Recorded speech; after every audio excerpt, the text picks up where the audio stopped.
Welcome to పూరా local. నేను మీ హేమమాలి. దర్శకుడు Prashanth Neel Salaar part 1 ceasefire తర్వాత ఎవరితో సినిమా చేస్తాడనే దాని గురించి రకరకాల ఊహాగానాలు జరిగాయి. ఫైనల్ గా వాటికి చెక్ పడింది. సలార్ పార్ట్ 2 సర్వంగ పర్వం కన్నా ముందు జూనియర్ ఎన్టీఆర్ వైపే నీల్ మొగ్గు చూపుతున్నట్లు క్లారిటీ వచ్చేసింది.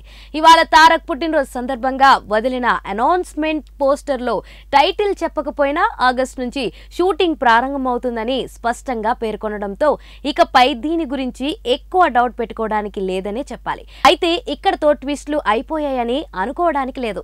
దేవర పార్ట్ 1 నుంచి జూనియర్ ఎన్టీఆర్ జూలైలోపే ఫ్రీ అవుతాడు. కాబట్టి దానికి అనుగుణంగా ప్రశాంత్ నీల్ తన పాన్ ఇండియా మూవీని ఆగస్టులో ఫిక్స్ అయ్యి ఉండొచ్చు. అయితే వార్ 2 ఇంకోవైపు జరుగుతుంది కనుక దాని చిత్రీకరణ డిసెంబర్లోగా పూర్తి చేసి బల్క్ డేట్లు కేజీఎఫ్ దర్శకుడికే కేటాయించేలా తారక్ ప్లాన్ చేస్తున్నట్లు సమాచారం. మరి దేవర 2 సంగతి ఏంటి అంటే మొదటి భాగంతో పాటు ప్యారలల్ గా పూర్తి చేస్తున్నారనే మాట వినిపిస్తుంది. కానీ కొరటాల శివ చెబితే తప్ప దీన్ని నమ్మలేం. ఒకవేళ అబద్ధమే అయితే 2025 వేసవి టైంలో రెండో దేవరాను సెట్స్ పైకి తీసుకెళ్లే అవకాశం ఉంది.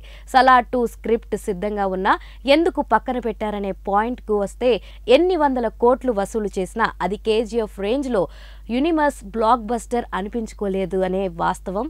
అందుకే అర్జెంటుగా రెండో పార్ట్ చేయాల్సిన ఆత్రం బాహుబలి స్థాయిలో ప్రేక్షకుల్లో లేదు. ఇంకొంత సీరియస్ హోంవర్క్ చేసి ఏడాది ఆలస్యమైనా సరే బెస్ట్ అనిపించుకునే స్థాయిలో ప్లాన్ చేస్తారని ఇంకో వర్షన్ వినిపిస్తుంది. ప్రభాస్ ఎలాగో రాజా డీలక్స్, కల్కి 2, స్పిరిట్, హనురావుపూడి సినిమాలతో బిజీ అయిపోతాడు. కాబట్టి ఈలోగా ప్రశాంత్ నీల్ ప్రశాంతంగా తారక్ మూవీని పూర్తి చేసుకోవచ్చు.